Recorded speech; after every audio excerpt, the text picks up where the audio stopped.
การผลิตกสิกรรมเป็นอาชีพหลักของชาวเกษตรกรในการค้ำประกันเสบียงอาหารเพื่อเสริมสร้างอาชีพเกษตรกรรมผลิตเป็นสินค้าในปัจจุบัน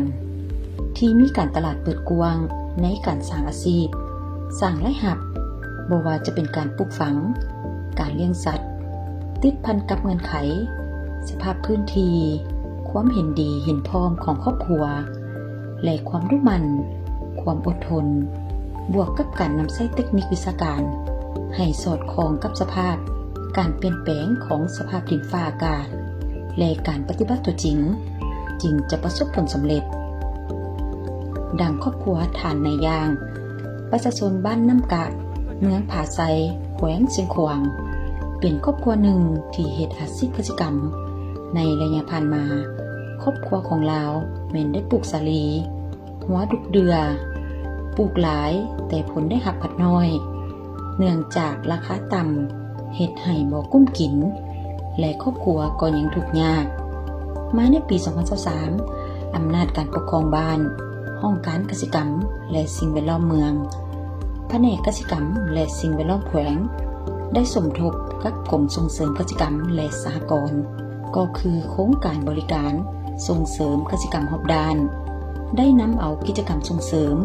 สร้างความเข้มแข็งให้ชุมชนเพื่อรับมือต่อการเปลี่ยนแปลงของดินฟ้าอากาศครอบครัวของทานในยางก็เป็นครอบครัวหนึ่งในเป้าหมายเข้าร่วมโครงการกิจกรรมปลูกหมากเพชรเป็นสินค้าโดยได้เข้าร่วมฝึกอบรมด้านเทคนิควิชาการต่างๆนำพาไปทัศนศึกษาและแลกเปลี่ยนบทเรียนกับบ้านที่มีผลสำเร็จในการปลูกหมากเพชรมาก่อนและขายเป็นสินค้าที่มีรายรับสูงครอบครัวของทานนายยางได้เริ่มปลูกหมากเพชรแต่ปี 2019 ซึ่งปลูกแบบธรรมชาติเพราะแต่เป็นอาหารมาฮอดปี 2023 หา 2024 ผ่านจากการเรียนรู้จึงได้เริ่มปลูกในเนื้อที่ 1,000 ตารางเมตรได้ผลผลิต 1.36 กว่าต้นได้เงิน30 ล้านกว่ากีบมาในปี 2024 หา 2025 ได้เพิ่มขึ้น 2,000 ตารางเมตรในเบื้องต้นได้ผลผลิต 1.2 ต้นได้เงิน85 ล้านกีบและยังกำลังสืบต่อเก็บผลผลิตคาดคะเนสิ้นสุดฤดูเก็บเกี่ยวผลผลิตจะได้รายรับ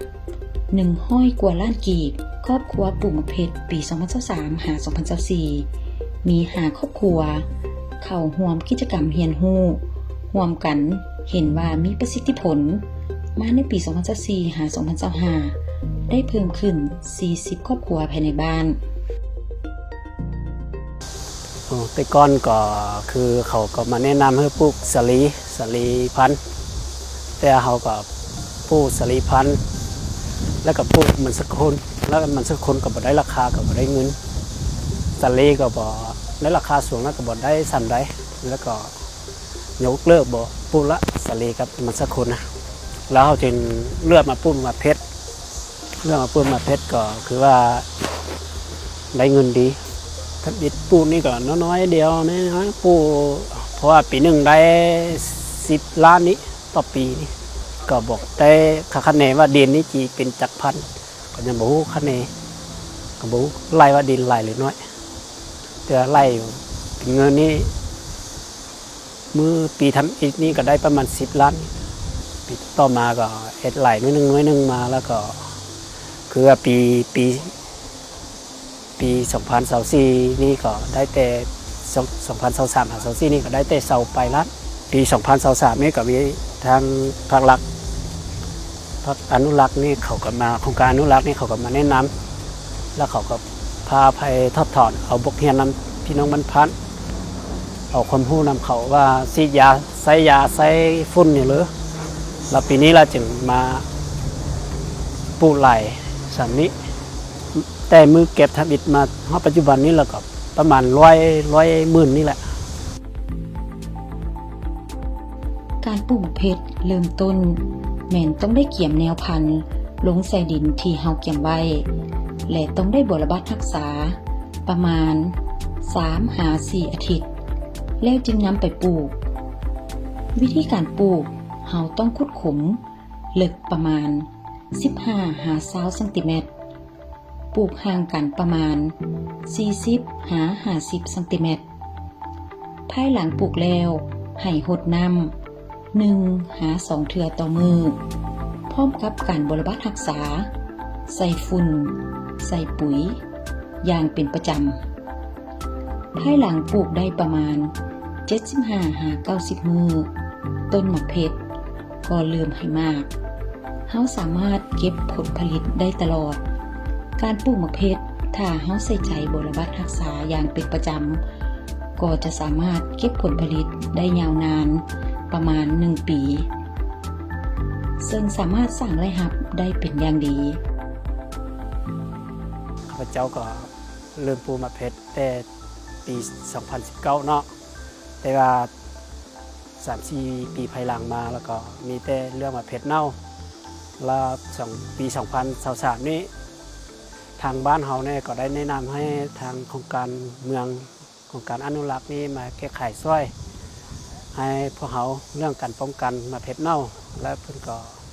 แนะนำเรื่องยาป้องกันให้ทางบ้านของเขาและทางบ้านของเขาก็ได้ไปเรียนรู้นำทางอนุรักษ์ทางหมดแม่น5 ครอบครัวและครอบครัวของข้าพเจ้าผู้หนึ่งเป็นผู้หนึ่งที่ได้ไปเรียนนำทางโครงการอนุรักษ์และปีนี้จึงมาขั้นใหญ่มะเพ็ดตัวนี้คือว่าก็ได้หับผลดีก่อนปีไก่นี้แล้วคือปี 2024 นี้แล้ว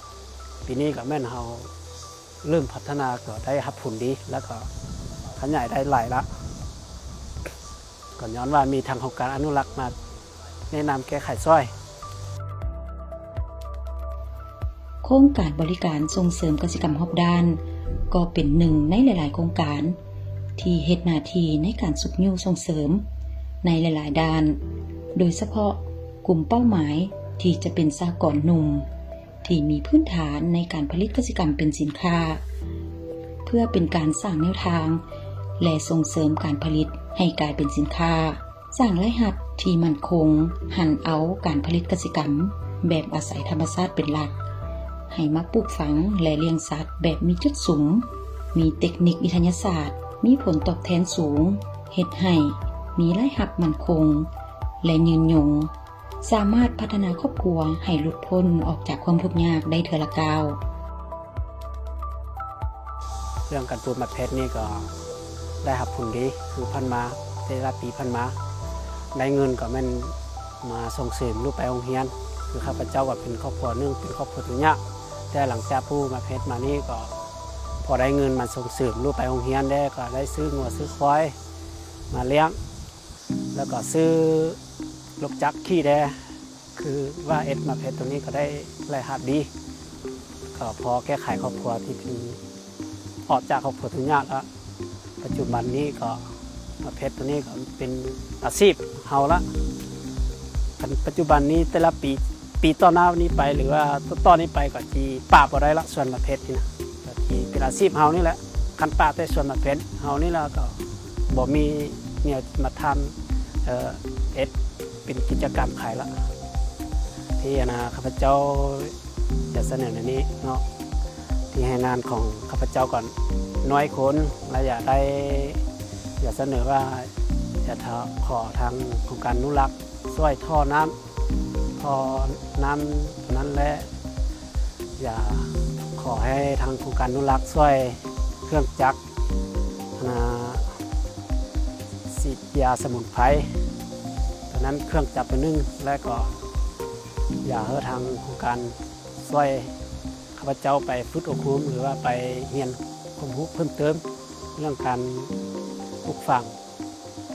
เห็ดสวนมะเพ็ดหรือสวนก็ผักกะหล่ำปีนี้เรื่องเนี่ยมีแต่สามข้อเสนอในนี้การยึดถืออาชีพการผลิตเกษตรกรรมถ้าจะให้ประสบผลสำเร็จได้คือครอบครัวของท่านนายย่างต้องมีความดุมันความอดทนพร้อมทั้งเรียนรู้สิ่งใหม่ๆจากคนอื่นทางภาครัฐและเอกชนสื่อออนไลน์แล้วนำไปจัดตั้งปฏิบัติให้ปรากฏผลเป็นจริง